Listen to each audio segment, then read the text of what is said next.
I have the pleasure today to tell you about a component of a product that we recently launched called CarrierSeq. So carrier screening is really about identifying those couples that are at risk for passing down serious genetic disorders. And in the past, the application was limited to single or very few genes. But now we've expanded these panels, and typically they address early onset severe genetic disorders that have a recessive, autosomal recessive or X-linked recessive form of inheritance. The expanded part is being adopted across the world because it does improve detection rates. Typically, people don't have a great understanding of their family history or even their ethnicity, and so detection can be missed if you limit your screening based on these attributes. So it's been known that the detection from publications, when limited, can miss 70% of carriers. In terms of risk, it's estimated that for large expanded carrier screening panels, the live birth rate risk is estimated to be 1 in 300. So compare that to Down syndrome, which is screened prenatally. That Down syndrome is estimated to be about 1 in 800 births. And then there's options. So 77% of people surveyed would consider IVF or other actions if a couple was supposed to be found carriers. And then this is a point in reproductive decision making where conditions, these conditions can be screened and identified because they can typically not be detected prenatally. And so the product CarrierSeq aims to enable the discovery of carrier status regardless of ancestry or geographical region. And it's doing this in 3 fashions.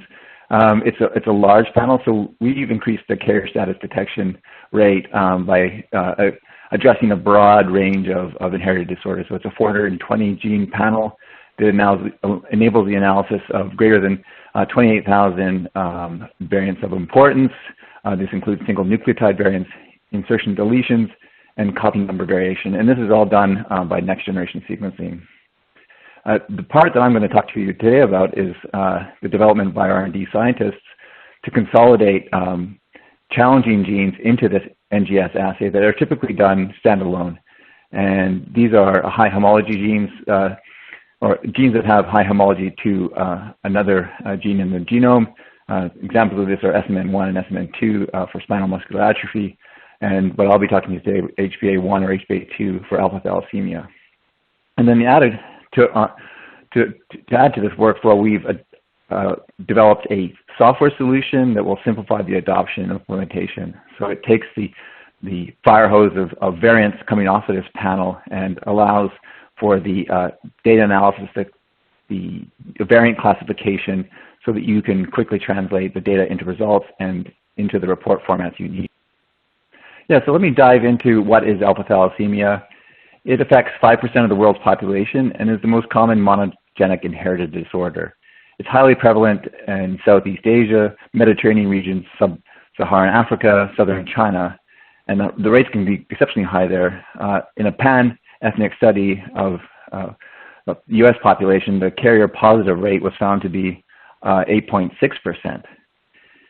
It's a blood disorder that reduces the production of normal hemoglobin. Hemoglobin, as you might know, delivers oxygen to the cells. The hemoglobin molecule is comprised of a tetramer of globin proteins, typically 2 alpha and 2 beta. When the alpha globin gene products are limited or mutated, abnormal hemoglobin molecules result, typically comprised of 4 beta chains. These abnormal hemoglobins in the blood compromise oxygen binding and also can cause anemia. So the challenges here for next generation sequencing in terms of detecting mutations in HBA1 or HBA2 is that they're homologous and they reside in tandem on chromosome 16. This homology is a challenge because the 2 genes have identical coding regions, and it can be made difficult to target sequencing and distinguish copy number variation and single nucleotide variation that occurs in either one gene versus the other. And then added to the challenges of doing genotyping is the copy number calling can span large and small regions, and the total locus is up to 30 kilobases in size.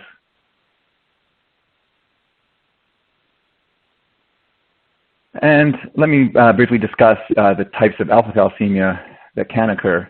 So in a healthy person, there would be 2 HBA1 and 2 HBA2 genes on each chromosome, making for a total of 4 alpha globin gene copies.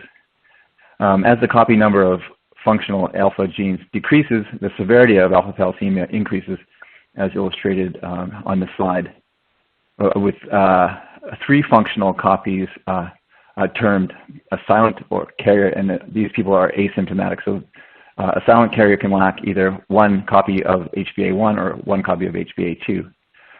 Increasing in severity is what's called alpha-thalassemia trait.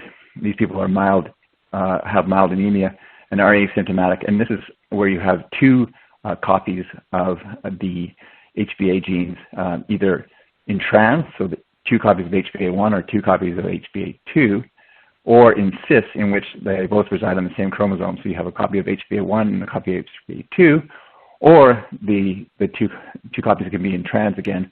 So you have a copy of HBA2 and a copy of HBA1. Moving on in severity is HBAH disease, which has severe anemia. And this is where you have just a single HBA copy, either HBA2 or HBA1. And then finally, the most severe form is embryonic lethal, hydrops fatalis, or HB Barts, in which you have 0 copies of the HBA gene. So the primary goal of carrier screening for alpha-thalassemia is to predict adverse outcomes in offspring of asymptomatic partners. So on this slide, I have 2 examples of risk reduction by carrier screening. On the left-hand side is a male carrier alpha-thalassemia trait, so asymptomatic or with mild anemia. So this is 2 copies, 2 functional copies of HBA genes shown on the same chromosome in the blue and red solid rectangles, and then the open rectangles indicating the non-functional copies. His partner is a silent carrier, asymptomatic, and she has 3 copies, 2 copies of HBA2 and a single copy of HBA1. The resulting offspring can be either normal or a silent carrier asymptomatic, or a carrier of a-Thaleassemia trait, or 25% of their offspring could result in HBH disease or severe anemia. So in contrast to this is a couple where the father would be alpha-thalassemia trait, so mild anemia asymptomatic, and the mother as well was the same alpha-thalassemia trait. And so in this instance, you could end up with normal or alpha-thalassemia trait offspring, but also the risk of HBA Barts or hydrops fatalis. So in terms of standard practice for testing for alpha-thalassemia, there are traditional blood tests such as complete blood count or hemoglobin electrophoresis. These are widely used in countries to detect alpha-thalassemia, as well as high-performance liquid chromatography, HPLC. And these can be used to determine carrier status in adults, but they are problematic because of the possibility of missing alpha-thalassemia carriers and inability to phase the genes. Increasingly more popular now are molecular assays, split broadly between those assays that call copy number, which comprise 85% of the variation in the HBA1 and 2 genes. There are techniques such as gap PCR, quantitative PCR, and MLPA to do copy number calling, and then a separate set of assays are needed for calling single nucleotide variants in indels, such as Sanger sequencing or allele-specific PCR. So here are the disadvantages: that to do both the genotyping and the copy number calling, you have to maintain multiple methods, and some of these methods can be relatively low throughput and or expensive.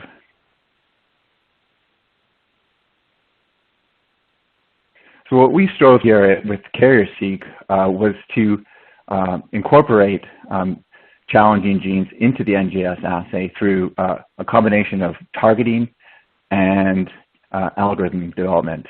So I mentioned the high degrees of homology confound analysis of certain genes, such as SMN1 and SMN2, or due to them both being paralogs, or there's a pseudogene, such as the case between GBA, or the locus itself, as we're talking about today with HBA1, is a challenge. And so we have used a combination of the sequence read depth-based copy number analysis and SNP genotyping to call variants in these three classes of special case genes. So that includes SMN1, HBA1, and 2. And then we have a gene conversion algorithm that looks for this mutational mechanism in genes such as GBA and CYP21A2. One of the strengths of the CarrierSeq product is we are leveraging the ion anti-seq targeting technology. This is a gold standard amplicon-based enrichment method for targeted and next-generation sequencing. And we used unique amplicon targeting and curation and fixed false priming events in the CarrierSeq panel, and then had extra targeting to distinguish common deletion types. And of course, we then empirically verified these primers. We then have, as I mentioned, the special case algorithm for resolving copy number across the HBA1 and HBA2 genes. This algorithm utilizes the non-encoding region of exon 3, which is unique between HBA1 and 2. And then we have a global copy number calling algorithm that works across all the genes in the CarrierSeq panel.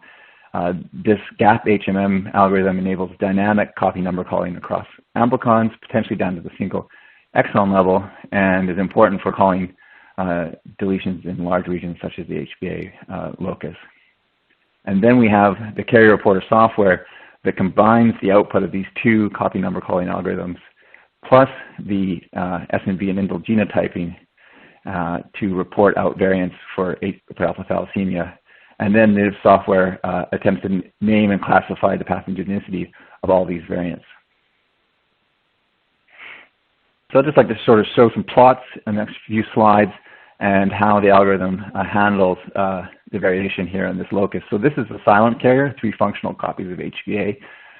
So it's a alpha 3.7 deletion that creates a fusion gene shown in the top here, which is the fusion of HBA2 and HBA1. On the other chromosome is a normal 2 copies of HBA, 1 copy of HBA2 and 1 copy of HBA1. And so in the plot below, you can see the flanking region is that copy number 2, and then the exon 1 and region and exon 2 region of HBA2 is at copy number 1.5, as is the identical region for HBA1. Because of the homology here, there's actually 3 copies, if you look at the cartoon above, of these this 5' half of these genes. But because it's spread across two chromosomes, we're actually at copy number 1.5, as shown in the plots. And then the intervening region between the genes is at copy number 1, as it is the fusion product creates only 1 copy on the normal chromosome at that copy number. And then again, the flanking regions are at copy number 2. So a carrier in cis. So this is 2 functional copies on 1 chromosome, and then a fairly large deletion named the tie deletion on the other chromosome. So in the box with the cartoon, we see that there's the deleted tie chromosome and then 2 copies in the HBA on the other chromosome, 1 copy of HBA2 and 1 copy of HBA1. And so looking at the plots, you can see that it's copy number 1 across the entire region due to this very large tie deletion. So another example of 2 functional copies is the carrier in trans. So this is 2 alpha 3.7 variants on each chromosome. So this is, again, the fusion product. So when you look at the flanking regions, you're at copy number 2, but the 5' end of HBA2 is shown at copy number 1. And then you have the intervening region at copy number 0 due to the deletion of this region on both chromosomes, and a copy number 1 on the 5' region of HBA1.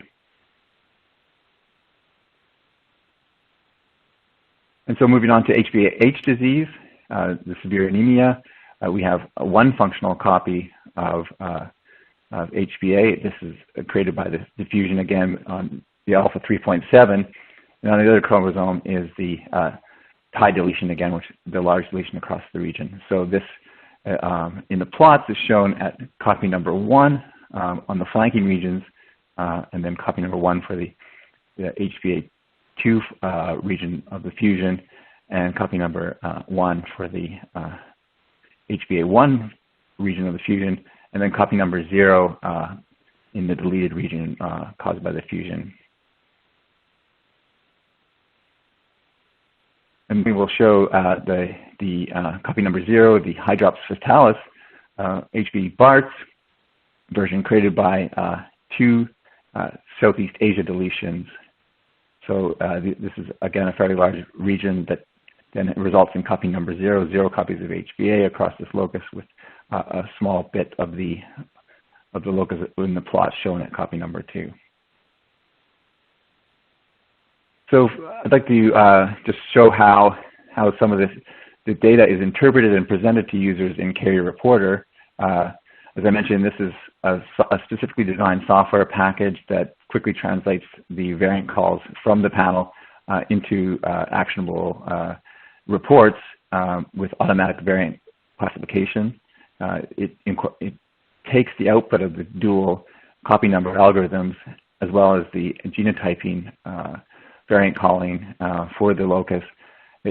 For these copy number calls, it computes confidence scores, which the user can investigate for the reports in the findings QC. So by clicking on the variant of interest, you open up a mutational information tab.